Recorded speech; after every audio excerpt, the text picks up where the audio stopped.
Why is he such an icon in surfing? Yeah, I reckon not many people surf the way MR did, especially with style.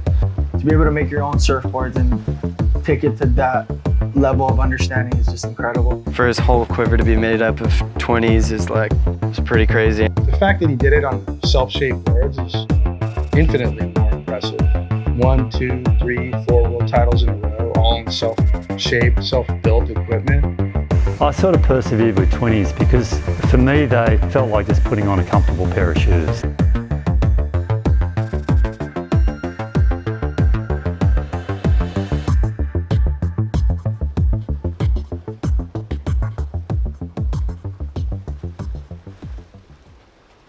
I don't know if I can remember life pre-twin fin because it's been such a big part of my competitive career and also my shaping career. I think the first time I saw a twin fin was either Corky Carroll or Rolf Arness in a story in Surfer magazine, and one of them was doing a 360 or nearly doing a 360, which was kind of unheard of at the time. I was riding Jeff McCoy's boards at the time and the whole North Narrabeen crew were all on 20s, and I got a 20 off Jeff and the thing went incredible. It was just a sense of freedom and fun when you rode it. And then I think those boards were around for, I don't know, a couple of years, but they kind of went nowhere. So the next, phase in twin fins for me came in 1976 during the 2SM Coca-Cola Surf Out in Sydney.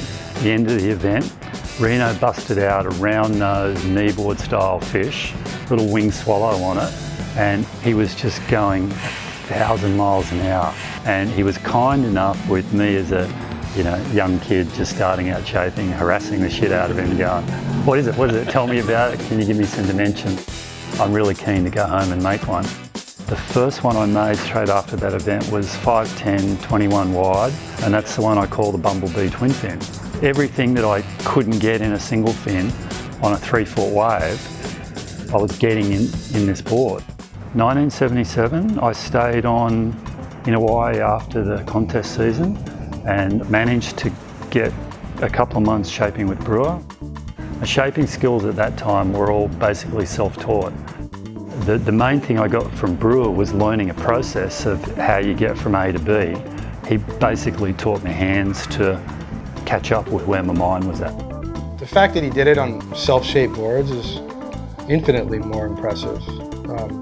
It's unfathomable that would happen in today's era. So I kind of had the perfect board for tiny surf, the perfect board for bigger surf, but I didn't have the in-between 3 to 6 foot surf, which is pretty much where everything was happening competitively.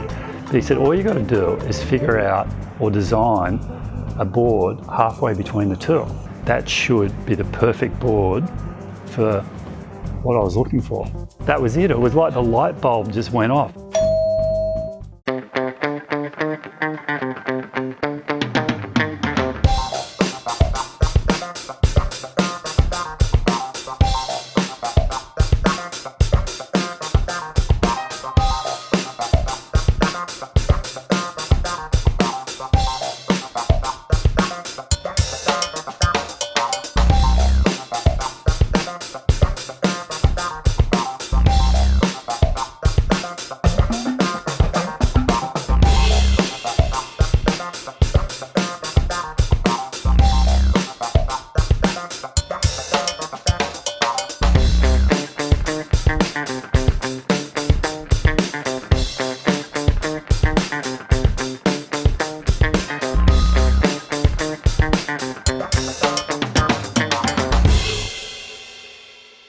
So that was where the outline came from for the first 20 in 78, which was the 6'4" free ride 20, which was 21 wide.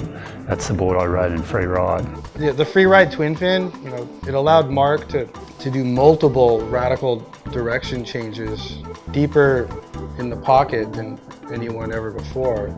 It was a clear advantage. It was a clear performance leap, probably the most definitive one since Reno and Nat Young chopped 3 feet off of their longboards and started doing power turns. I felt good enough on it to ride it in the stubbies. I think I got a third in the stubbies, and then I won bells in 78 on it. And that was like the first of my bells wins. And that was like winning bells, I think in everyone else's eyes, legitimised the design and the idea.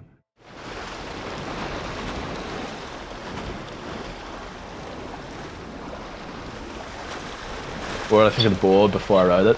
Yeah, obviously I thought it looked sick straight away. It's got the iconic MR thing at the front, and it's got the full body spray. I kinda wanted to get the red one, but Mikey called dibs. MR actually told me that you gotta keep your feet further in front of the fins, and then as soon as I started doing that, things definitely went a lot smoother for me on it. The rails were a bit, how do you explain those rails?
To a certain extent, the thruster nearly ended my career as a surfboard manufacturer, because I was just so associated and identified with twin fins and locked into twin fins. And I was hearing, you know, behind the counter, you know, guys talking softly. They'd come in and they'd look at my thrusters and they'd go, you know, these aren't any good. MR makes twin fins, not thrusters, and they'd go to something else. Well, for me, it totally sucked, because it basically meant everyone stopped riding 20s. And I went from actually being able to sell a lot of surfboards to nearly not being able to give a surfboard away.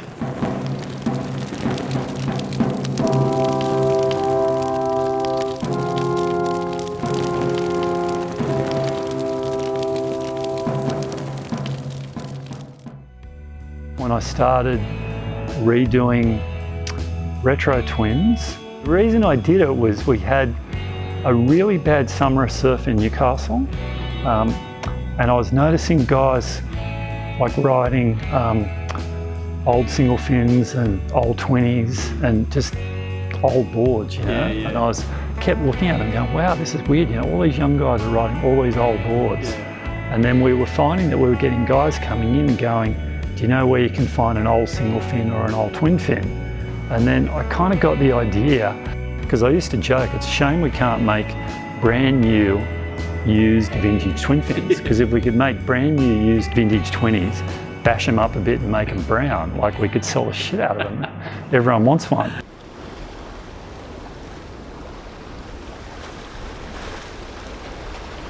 Really excited to try this new super twin fin out from MR. Twin fins are known for being easy to ride and going really fast and holding speed, so really excited to get out there and try that and see how fast I can go and see what kind of surfing I can do.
I think we're in a really golden era of board design for recreational fun surfers who are probably like 99.9% of the surfing population. Right now, there's been no better time for those surfers to walk into a surf shop and find a board that they can actually have fun on, improve their surfing, and find it easy to ride. Twin fins are fun. You know, in the modern culture of surfing, it's never been more open-minded, kind of the ride everything mantra. You know, you don't get blasphemized for showing up with a 5.2 twin fin or a 7.0 mid-length. I mean, you could ride just about anything, especially if you're riding it well. Obviously, Mark Richards and his achievements on twins are a huge part of the culture and the past that allows that to kind of happen. Now it's great, like you go to the beach and everyone's got a completely different board, and for want of a better word, it seems like it's cooler to actually have something different than to have a standard rounded square thruster.